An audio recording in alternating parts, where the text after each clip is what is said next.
రాష్ట్ర వ్యాప్తంగా 26 జిల్లాల్లోని కలెక్టరేట్ల వద్ద ఈవేళ వైఎస్ఆర్ కాంగ్రెస్ పార్టీ యోజన విభాగం ఆధ్వర్యంలో పెద్ద ఎత్తున ధర్నాలకి పిలిపివ్వడం జరిగింది.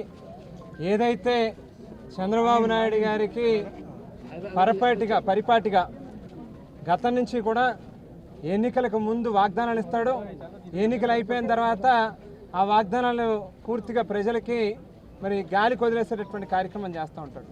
అందులో భాగంగానే గతంలో మనం చూస్తే 2014 ఎన్నికల్లో కూడా యువతకి సంబంధించి పెద్ద ఎత్తున ఆవేళ వాగ్దానాలు ఇవ్వడం జరిగింది.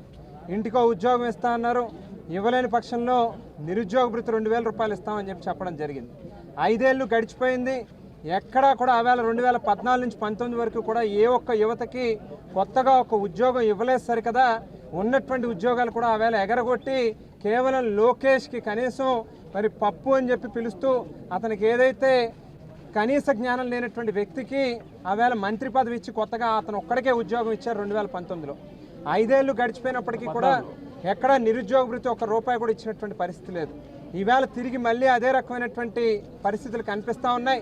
2024 ఎన్నికల్లో ఏదైతే ప్రధానంగా వాగ్దానాలు ఇచ్చారో సూపర్ 6 పేరిట అందులో ఒకనొక ప్రధానమైనటువంటి వాగ్దానం యువతకి సంబంధించి ఇంటికో ఉద్యోగం ఇస్తామని, లేనటువంటి పక్షంలో 3000 రూపాయలు నిరుద్యోగ భృతి ఇస్తామని.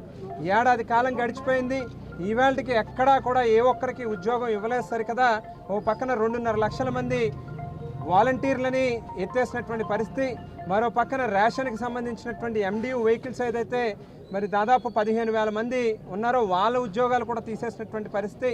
ఈ రకంగా గవర్నమెంట్లో పనిచేసేటటువంటి ఉద్యోగస్తుల్ని పీకేయడమే కాకుండా మరో పక్కన ప్రైవేట్ రంగంలో కూడా మనం ఒకసారి గమనిస్తే రాష్ట్రంలో ఉన్నటువంటి లా అండ్ ఆర్డర్ పరిస్థితి రీత్యా ఒక గ్రామీణ ప్రాంతం నుంచి మొదలుపెట్టి రాష్ట్ర స్థాయి వరకు వైఎస్ఆర్ కాంగ్రెస్ పార్టీ శ్రేణుల్ని ఇబ్బందులు పెట్టడం కోసం ఏ రకంగా కేసులు పెట్టాలి, ఆస్తి నష్టాలు కలిగించాలి, భౌతికంగా దాడులు చేయాలి అనేటువంటి వీళ్ళ తాలూకా ఆలోచనతో ఎక్కడా కూడా కొత్తగా ఒక్క ఇండస్ట్రియలిస్ట్ కానీ ఒక ఇన్వెస్టర్ కానీ ఇక్కడికి వచ్చి కొత్తగా ఒకటి కూడా స్థాపిద్దాం అనేటువంటి ఆలోచన చేయట్లే. కేవలం లా అండ్ ఆర్డర్ పరిస్థితికి భయపడి వెనక్కి వెళ్ళిపోతా ఉన్నటువంటి పరిస్థితి ఉంది.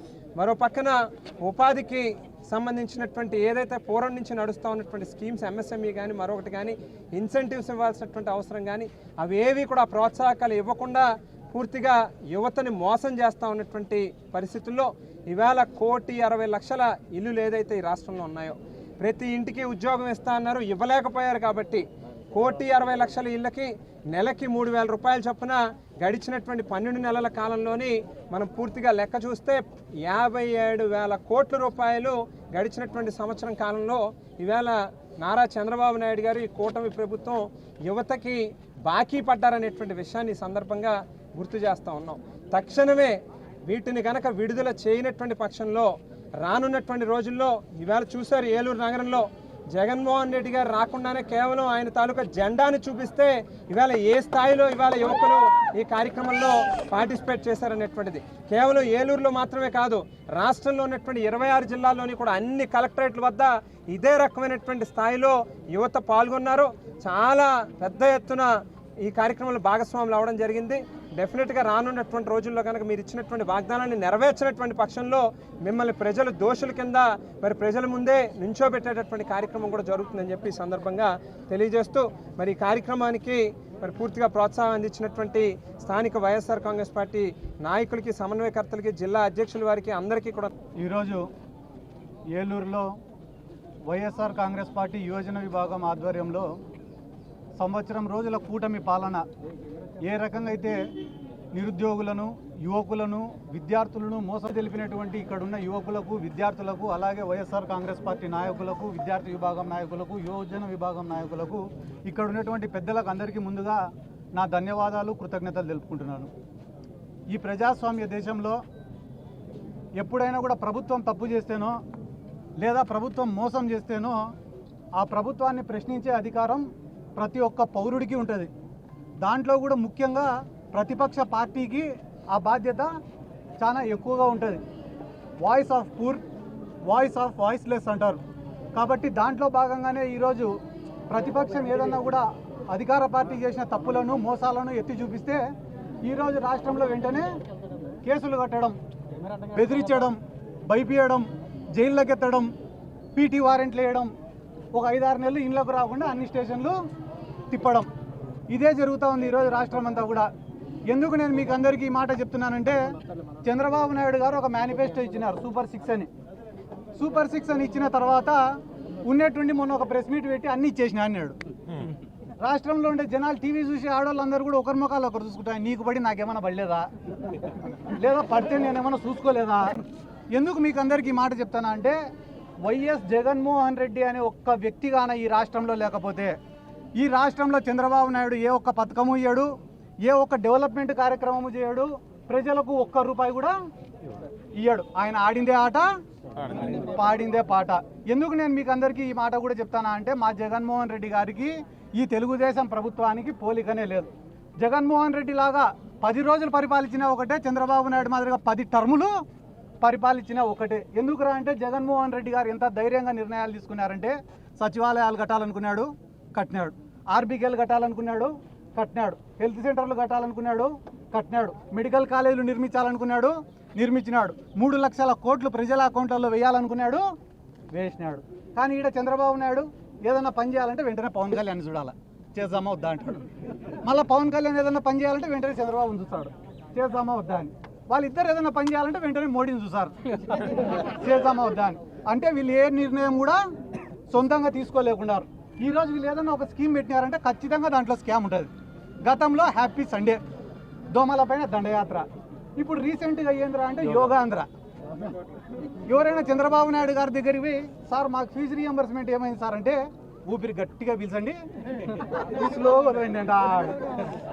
నిన్న యోగాంధ్రకు ఎంత ఖర్చు పెట్టినారన్నా? ఇప్పుడు ఎంత అప్డేట్లో ఉంటారు చూడండి మీరే జనాలు. 300 కోట్లు ఖర్చు పెట్టి ఆడపోయి చూసే మ్యాట్లు లేవు, యోగా ఆసనాలు వేసేటోళ్ళు లేరు, ఏపిచ్చేటోళ్ళు లేరు. ఈరోజు నువ్వే పోయి ఆ రిషికొండకు చూస్తే కానీ ప్యాలెస్ ఆడనే ఉందా లేదా, ప్రభుత్వం పేరు పైనే ఉందా లేదా? మళ్ళా ఎవరైనా ఇదే జిల్లాలో చెప్తానన్నా నేను, పోలవరం కట్టనీకే డబ్బు ఖర్చు పెడితే అదో రకం, కానీ చంద్రబాబు నాయుడు గారు పోలవరాన్ని చూడనీకే 100 కోట్లు ఖర్చు పెట్టాడు. దీని గురించి ఏ ఒక్క ప్రజా సంఘాలు, మేధావులు, మీడియా ఛానళ్ళు ఎందుకన్నా చర్చ జరగడంలో ఈరోజు రాష్ట్రంలో. ఒక పక్కన ఈ నిరుద్యోగ భృతి, ఫీజు రీఎంబర్స్మెంట్, వసతి దీవెన, ఉద్యోగాలు, వీటి గురించి మాత్రమే కాదన్నా మేము మాట్లాడేది. పవన్ కళ్యాణ్ గారు ఉన్నారు, ఆయన నమ్మి ఈ ప్రాంతంలో ఉండే ఎంతోమంది యువకులు ఒక జనసేన జెండానే కాకుండా తెలుగుదేశం జెండా పట్టుకున్నారు, బీజేపీ జెండా పట్టుకున్నారు. ప్రతి నియోజకవర్గంలో 100 మంది యువకులకు ఒక్కొక్క యువకునికి 10 లక్షల రూపాయలు ఇస్తామనేది ఎవరు? ఇదే పవన్ కళ్యాణ్ గారే కదా. దాని గురించి ఎందుకు ఎవరు కూడా ఈరోజు మాట్లాడే పరిస్థితి లేదు, ప్రశ్నించే పరిస్థితి లేదు. మేము ఫైనల్గా అర్థం చేసుకునేది ఏమరా అంటే, జగన్మోహన్ రెడ్డి గారు మాకు మాట చెప్పినాడు, ప్రజలపైన నమ్మకం పెట్టి మనం ఎలక్షన్లు చేయాలా అన్నారు. కానీ చంద్రబాబు నాయుడు గారు ఏమంటున్నారంటే, ప్రజలని నమ్మిస్తూ ఎలక్షన్లు చేయాలంట. ప్రజలను ఒక్కసారి నమ్మిస్తూ ఉండాలంటే ఎలక్షన్ల వరకు, రేపేస్తా, ఎల్లుండేస్తా, ఇంకో 3 రోజులకి వేస్తా, ఉన్నట్టుండి అన్నీ వేసేసినాం, ఇంకా నన్నేం అడగద్దండి అని చెప్తున్నాడంట. దయచేసి ఒక్క మాట రాష్ట్ర ప్రజలు కూడా ఆలోచన చేయండి అన్న. ఈ రాష్ట్రంలో ఎంతో క్రైమ్కు పాల్పడింది, ఫ్యాక్షన్ రాజకీయాలను ఎంకరేజ్ చేసింది, గ్రూప్ రాజకీయాలను ఎంకరేజ్ చేసింది, ఫైనాన్షియల్ క్రైమ్ చేసింది నారా చంద్రబాబు నాయుడు గారు. 2 ఎకరాలతో మొదలైన ఆయన ప్రస్థానం ఈరోజు 2 లక్షల కోట్లకు పడగలెత్తింది.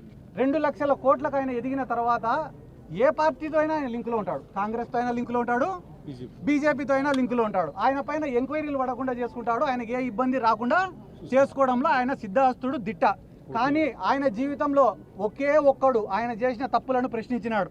ఎవర్రా అంటే జగన్మోహన్ రెడ్డి. చంద్రబాబు నాయుడు గారు మీరు చేసింది తప్పు, మీరు చేసినది అవినీతి, మీరు చేసింది దోపిడీ, ఎన్నో హత్యా రాజకీయాలు మీరు చేసినారని చెప్పి ప్రశ్నించి ఆయన పైన స్కిల్ డెవలప్మెంట్ కేసులో ఆయన 52 రోజులు జైల్లో వేస్తే ఏ రకంగా చిత్రీకరించినారు తెలుసా అన్న? ఒక నెల్సన్ మండేలా, ఒక మహాత్మా గాంధీ, ఒక భగత్ సింగ్ ఎట్లవే 50 రోజులు లోపల వేసినట్టు బిల్డప్ బయట. 2 లక్షల కోట్ల అవినీతి చేసినోడిని లోపల వేసాడని ఏ ఒక్కడు కూడా మాట్లాడలే అన్న. కానీ ఒక్క మాట అడుగుతా, మీరే చెప్పండి అన్న, ఎవరైనా ఈరోజు రాష్ట్రంలో ఒక పొట్టకూటికి గతి లేని వాళ్ళు, ఒక పూట భోజనం చేయలేని వాళ్ళు, జగన్మోహన్ రెడ్డి గారి పైన అభిమానంతో వల్గర్గా పోస్టులు పెట్టిన వాళ్ళని ఏమైనా చేసుకోండి, జగన్మోహన్ రెడ్డి గారి పైన అభిమానంతో ఒక్క పోస్టింగ్ పెడితే గాన సోషల్ మీడియాలో ఒకటే కంప్లైంట్ పైన 20 స్టేషన్లు తిప్పుతున్నారు, ఒకటే కంప్లైంట్ పైన 30 జైలు తిప్పుతున్నారన్న. ఒక పొట్టకూటికి గతి లేనివాడు, ఒక అమాయకుడు, కేవలం వైఎస్ఆర్ కుటుంబం పైన అభిమానం ఉంటే చాలు వాళ్ళని ఎత్తుకవి జైల్లో పెడతారే. ఏ ప్రజా సంఘాలు మాట్లాడలే, ఏ మేధావులు మాట్లాడలే. ఎందుకంటే డబ్బులు ఉండేటోడికి ఒక న్యాయం, డబ్బు లేనోడికి ఒక న్యాయం. ఇవన్నీ చూపించే మీడియా వాళ్ళు కూడా ప్రశ్నించాలని చెప్పి నేను కోరుకుంటూ, ఎందుకంటే గాన జగన్మోహన్ రెడ్డి అనే ఒక్క వ్యక్తి కానీ లేకపోతే అన్న, మీరు మళ్ళీ ఈ పాయింట్ రాసి పెట్టుకోండి, ప్రశ్నించే జగన్మోహన్ రెడ్డి ఒక్కడుగానే లేకపోతే ఈ రాష్ట్రంలో ఉండే ప్రజలకు నిన్న మొన్న ఒక పథకం వేసినాడు, ఏందన్నది తల్లికి వందనం. కానీ మా గ్రామాలలో ఈ రోజుకి కూడా దాన్ని అమ్మఒడి అంటారు. ఎందుకంటే గాన అమ్మఒడి అనే పథకానికి ఎందుకంటే బ్రాండ్ అంబాసిడర్ దానికి ఎవరైనా ఉన్నారంటే అది కూడా జగన్మోహన్ రెడ్డి గారు. ఎందుకంటే చంద్రబాబు నాయుడు గారు ఇది 4వ టర్మ్ సీఎంగా ఉండే చంద్రబాబు నాయుడు గారికి ఒక్క పేద విద్యార్థిని చదివించాలా అనే ఆలోచన రాలే. కానీ ఎప్పుడైతే జగన్మోహన్ రెడ్డి గారు అమ్మఒడి అని పెడితే ఈడ తల్లికి వందనం, జగన్మోహన్ రెడ్డి గారు ఆసరా అంటే ఆడబిడ్డల నిధి, జగన్మోహన్ రెడ్డి గారు రైతు భరోసా అంటే రైతులకు ఏం పెట్టినాడు, ఆ పేర్లు కూడా కష్టంగా ఉన్నాయి. కాబట్టి ఇవన్నీ ఈరోజు కలెక్టర్ గారికి కూడా రిప్రజెంటేషన్ ఇవ్వడం జరిగింది. ఈ రాష్ట్రంలో 2,50,000 మంది వాలంటీర్లు ఉద్యోగాలు కోల్పోయి ఇంటి దగ్గర కూర్చొని ఉన్నారు. ఈ రాష్ట్రంలో దాదాపుగా బివరేజ్ కార్పొరేషన్ ద్వారా ఎవరైతే ఉద్యోగాలు సంపాదించుకున్నారో వాళ్ళు ఒక 18,000 మంది ఉద్యోగాలు పోగొట్టుకొని ఉన్నారు. అలాగే MDU వెహికల్స్ వాళ్ళు కూడా దాదాపు 10,000 మంది ఉద్యోగాలు పోగొట్టుకున్నారు. ఇంతమంది జీవితాలతో చెలగాటమాడుతున్న ఈ ప్రభుత్వం ఇప్పటికైనా కనువిప్పు కలిగి మేల్కొని కక్షపూరితమైన రాజకీయాలు, రివెంజ్ రాజకీయాలను పక్కన పెట్టి ఏవైతే వాగ్దానాలు చెప్పి అధికారంలోకి వచ్చినారో వాటిని ఫుల్ఫిల్ చేయాలని చెప్పి మనస్ఫూర్తిగా కోరుకుంటూ, ఈ కార్యక్రమాన్ని ఇంత విజయవంతంగా జరిపించినటువంటి ఈ జిల్లా నాయకులకందరికీ, విద్యార్థులకందరికీ, మా యువజన విభాగం అధ్యక్షులు నాని గారికి అందరికీ కూడా మరొకసారి నా ధన్యవాదాలు తెలుపుతున్నాను. ఇండియా పాకిస్తాన్ ఉద్రిక్తతలపై లేటెస్ట్ అప్డేట్స్ కోసం డౌన్లోడ్ చేసుకోండి RTV లైవ్ యాప్.